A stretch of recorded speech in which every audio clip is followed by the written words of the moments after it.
ওই এত কথা মান্য ভাড়া যেত না, ইয়া হুজুরে জামান যা তা কোক গা, এত কথা মান্য ভাড়া যাইব, যেটা চলতে আছে এটা চলুক না, চলুক না। তো ফেরেস্তারও খবর কইবে বাতি যাইও ফিটা চলতে আছে চলুক না, এটার বন্ধ নাই। কথা কয় না দিও, খালি এবারটাই চলবো। ফেরেস্তারা চালাইতো না, খালি চালানি কারে কয়? সূরা আত-তাহরিম তাফসীর ইবনে কাসিরের মধ্যে এসেছে, সূরা আত-তাহরিমের মধ্যে আল্লাহ তাআলা ফেরেস্তাদেরকে আদেশ করবে, বেনামাজিরে ফিডা, সুদখোর ঘুষখোরে ফিডা, অহংকার করে যারা দিনের মাহফিল, কোরআনের মাহফিল, দিনের পথে বাধা দিয়েছিল ফিডা। ফেরেস্তারা এমন জোশে ফিডাইব, ফিডাইতো ফিডাইব, গাদির লোকে গদিও শেষ, সেফা সুটকি। কারণ হলো দেশের মধ্যে যখন মারামারি লাগে, নেতা সাহেব বললা দে ফিডা, হাতে ফিরতে ফিরতে বাইরে হইলিস। তো নেতা কয় কি তারে, তোরে কইলাম ফিরতে বিলে, এটা কি তোর বাইরে লাইলি? নেতা আমনে কইছেন না জুসিটা গেছে গা। ওই হাসরের ময়দানেও জাহান্নামের ফেরেস্তাদেরকে আল্লাহ যখন আদেশ করবে ফিডাবার জন্য, ফেরেস্তারা কইবে আল্লাহ জুসিটা গেছে গা, মার ছক্কা। ফিডা কারে কয়?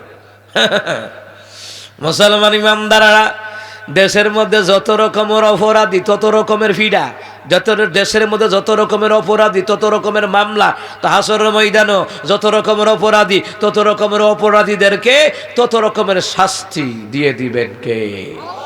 আল্লাহ তাআলা দিয়ে দিবেন। সম্মানিত মুহতারাম হাজিরিন, তাহলে আল্লাহ তাআলা ওয়াদা করেছেন ওয়াল্লাহু গফুরুর রহিম, আমি আল্লাহ ক্ষমাকারী দয়ালু। শয়তানকে বলেন, শয়তান চতুর্দিকে গুনাহ করাবা, কিন্তু আমি আল্লাহ তাআলা উপর থেকে, আমি আল্লাহ রহমত ছেড়ে দিয়ে আমি আল্লাহ বান্দার চতুর্দিকের গুনাহগুলি আমি আল্লাহ মাফ করে দেব। শুধু মাফ করব না, আরো কিছু করব, আরো কিছু করব। কি করবেন? ইল্লা মান তাবা وآمن وعمل عملا صالحا فأولئك يبدل الله فأولئك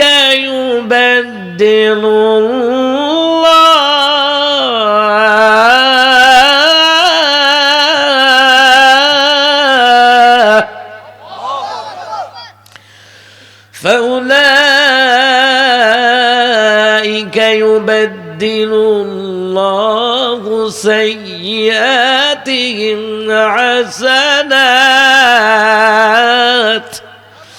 আল্লাহ তাআলা বলেন ইল্লা মান তাবা, তবে যদি কেউ তওবা করে, নতুন করে ঈমান আমল করে, আল্লাহর নামাজ ছাড়বো না, সুদ খাবো না, ঘুষ খাবো না, পরের জায়গা দখল করবো না, আল্লাহ তাআলা আপনার কাছে তওবা করি, শিরিক করব না, কুফর করব না, বেদাত করব না, আল্লাহ তাআলা তওবা করলাম নতুন করে ঈমান আমল যদি করে, আল্লাহ তাআলা বলেন তার জীবনে অতীতে যত গুনাহ হয়েছে গুনাহগুলি আমি আল্লাহ সওয়াব দিয়া বদলায়া তার আমল নামায় আমি আল্লাহ দান করে দিব।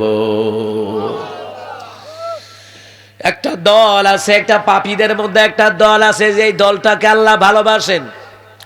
ওই দলের নাম হলো তাওবাকারীর দল। তাওবাকারীর দলটাকে আল্লাহ তাআলা বড় ভালোবাসেন। নবী বললেন আমি দৈনিক 100 বার তওবা করি। এখন আমরাও তওবা করা দরকার আছে না নাই? সব সময় তওবা করলে মর্যাদা বাড়ে না কমে? আরো জোরে বলেন, বাড়ে না কমে? এই জন্য আল্লাহ তাআলা বললেন ওয়াল্লাহু গফুরুর রহিম। সূরা আলে ইমরানের 129 নম্বর আয়াতের উপরে কথা বলছিলাম। আল্লাহ তাআলাকে আমি আল্লাহ ক্ষমাকারী দয়ালু, আমি যে কত দয়ালু, গুনাহ তো ক্ষমা করি, গুনাহগুলির সওয়াব দিয়ে বদলায় আবার তার আমলনামায় দিয়ে দেই। এরপরে আয়াতে আল্লাহ তাআলা বললেন শোনো শোনো, আমি যে কত দয়ালু, দয়ালু বলোই তো আমি আল্লাহ তোমাদেরকে সতর্ক করায় দেই। ইয়া আইয়ুহাল্লাযীনা আমানু লা তাকুলুর রিবা আযআফান মুদাআফাতান ওয়াত্তাকুল্লাহা লাআল্লাকুম তুফলিহুন। সূরা আলে ইমরানের 130 নম্বর আয়াত। আল্লাহ তাআলা বলেন হে ঈমানদারগণ, এর আগের আয়াতে বলছে আমি যে দয়ালু, ক্ষমা করি এবং দয়ালু। কেমন দয়ালু শোনো। দয়ালু বলে তোমাদেরকে সতর্ক করায় দেয়, হে ইমানদারগণ, তোমরা চক্রবৃদ্ধি হারে তোমরা সুদ খায়ো না। আল্লাহ তাআলা দয়া করে বলছেন, মায়া করে বলছেন, হে ইমানদারগণ, তোমরা চক্রবৃদ্ধি হারে সুদ খায়ো না। ওয়াত্তাকুল্লাহ, আমি আল্লাহকে ভয় করে সুদ ছেড়ে দাও, ঘুষ ছেড়ে দাও, হারাম ছেড়ে দাও, যাতে করে তোমরা সফল কাম তোমরা অর্জন করতে পারো, যাতে করে তোমরা সফল কাম হতে পারো। এই জন্য তোমরা চক্রবৃদ্ধি হারে সুদ খায় না।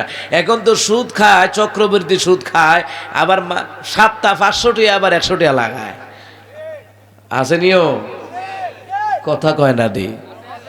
ঘরে ঘরে সুদ ঢুকা রইছে, ঘরে ঘরে কত সিফা সাফা দিয়ে ঢুকা রইছে। না হুজুর হত্তনে আনছি, হত্তনে না হুজুর, ব্যাংকেতে লোন আনছি, কিস্তিতে আনছি, বিল কিস্তি না কিস্তি। হারাম, হারামে কোনোদিন আরাম নাই। সুদ যারা খায় এরা যে কত নম্বরের হুদে শয়তান না হলে, শয়তানের মারভেটের পিস্তল ভাই, এই তো চিটিং। যারা হারাম খায়, হারাম। এই দেশের জমিনে অসংখ্য শিক্ষা প্রতিষ্ঠান সুদখোরের দখলে, ঘুষখোরের দখলে। ইমাম খতিব যখন হক কথা বলে তাদের চাকরি নিয়ে টানাটানি লাগে একমাত্র সুদখোর আর ঘুষখোরের গুতাগুতির কারণে। সুদখোর ঘুষখোর সমাজের ভিতরে অভাব নাই। সুদখোর ঘুষখোর যদি মসজিদ কমিটিকে ঢুকে তাহলে খবর আছে। মাদ্রাসা কমিটি বলেন, স্কুল ম্যানেজিং কমিটি বলেন, যেটাই বলেন, যত জায়গায় সুদখোর ঘুষখোর ঢুকছে তত জায়গায় গজব ঢুকে গেছে, ঠিক কিনা? নবী আলাইহিস সালাম বলেন, কিয়ামতের পূর্বে আমার অধিকাংশ উম্মতেরা বাদ যাবে যে সুদ খাবে না। নবী বললেন, সকলেই সুদের সাথে জড়িয়ে যাবে, সকলেই সুদের সাথে জড়িয়ে যাবে। আপনারা দেখবেন যদি হাওলাত টাকা নিতারে আপনার থেকে তেল মজা সাইডা দিবা আর দিবেনি হাওলাত। আর যদি সুদে টাকা আনে মাসে মাসে ক্লিয়ার। এ খাইছত আসেনিও, সুদে টাকা আনলে মাসে মাসে ক্লিয়ার, ফত্তনে টাকা আনলে মাসে মাসে ক্লিয়ার। আর আপনি হাওলাত দিছেন, ফিসাবিলিল্লাহ হাওলাত দিছেন, আপনার তেল মজা দিব। এক সপ্তাহের কথা কইয়া 1 বছরও ফান কিনা সন্দেহ আছে, এমন খাইছত আসেনিও। ও কথা কয় না, আসেনিও। এবার যত বড় নামাজি হাজি হোক, রসুল কয় এরপরে হে জাহান্নামে যাইব। মসজিদের প্রথম কাতারের মুসল্লি কিন্তু হারাম ছাড়তারে না, লেনদেন ভালো না, সব দিক দিয়ে ভালো আছে, আবার কিন্তু লেনদেন ভালো না। নবী আলাইহিস সালাম বলেন সে ভালো মানুষ নয়। ওমর রাদিয়াল্লাহু তাআলা তানবীহুল গাফিল কিতাবের মধ্যে আরেকটা রেফারেন্স এসেছে। ওমরের সামনে দাঁড়ায় একটা লোক কয়, ইয়া ওমর, ওই যে লোকটাকে দেখতেছেন, লোকটা চলে যাচ্ছে, লোকটা বড় ভালো মানুষ। হযরত ওমর কয়, এইটা যে কত ভালো মানুষ, তুমি কি তার সাথে লেনদেন করেছো নাকি? ওমর জিগায়, এই কথা বলবেন না, এখানে কথা বলে আউট অফ এরিয়া। হযরত ওমর রাদিয়াল্লাহু তাআলা বলে, তুমি কি লেনদেন করছো নাকি? কয় না। কারে বেটা লেনদেন কইরালো, এরপরে বুঝবি ভালো না খারাপ। লেনদেন, দোকান বাকি খাইতে খাইতে খাইতে খাইতে আরেক দোকান থেকে নগদ নিয়ে খায়, আর বাকিওয়ালা দোকানদারের দেখলে আর এক রাস্তা দিয়ে ফলাইও যায়। এমন খাইচ্ছতের মুসলমানও সমাজে আছে, কথা কয় না তো? এই খাইচ্ছত ফালটাইলেই তৈব, এই খাসিয়ত ফালটাই তৈব। মুসলমান ইমানদারেরা এই টাকা যে ধার নেয়, ধার নেওয়ার কারণে সময় মতো দেয় না, এই জন্য সুদের বাট্টাটা বাড়ছে। এই সময় মতো দেয় না তো দিতি না, তো বাড়াইয়া দিবি। লাখে কত কত হন 20।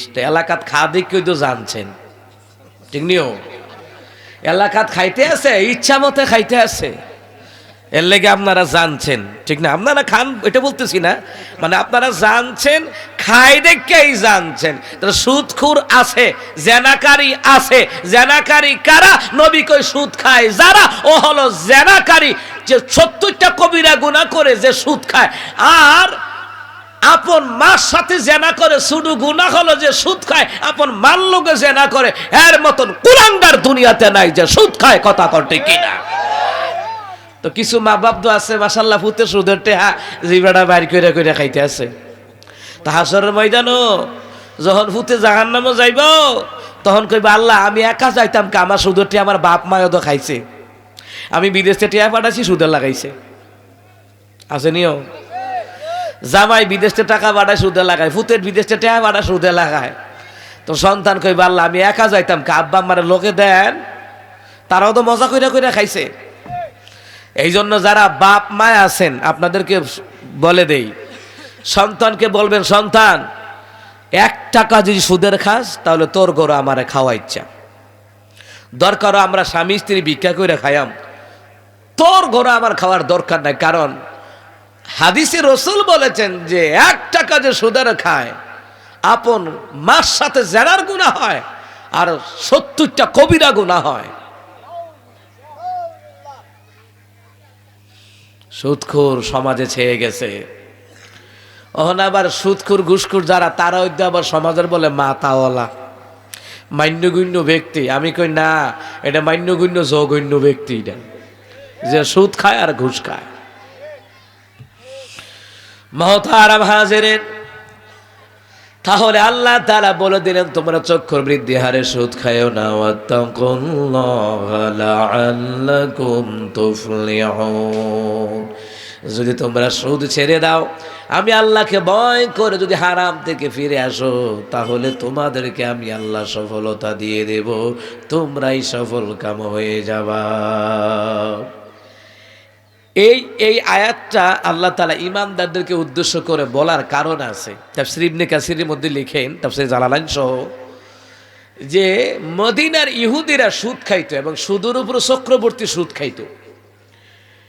এখন আল্লাহ তাআলা এই আয়াতটা নাজিল করে বলে দিলেন, হে রাসূল আপনি তাদেরকে বলেন যারা ঈমানদার, আমি আল্লাহ বলে দিলাম ইয়া আইয়ুহাল্লাযিনা আমানু লা তাকুলুর রিবা। ও নবী গো, ইহুদিরা যেইভাবে চক্রবৃদ্ধি হারে সুদ খাওয়া শুরু করছে, আমার ঈমানদার বান্দা বান্দি যেন চক্রবৃদ্ধি হারে যেন সুদ না খায়। ওয়াত্তাকুল্লাহ, আমি আল্লাহকে ভয় করতে বলেন, লাআল্লাকুম তুফলিহুন, যাতে করে তারা সফল কাম হয়ে যেতে পারে।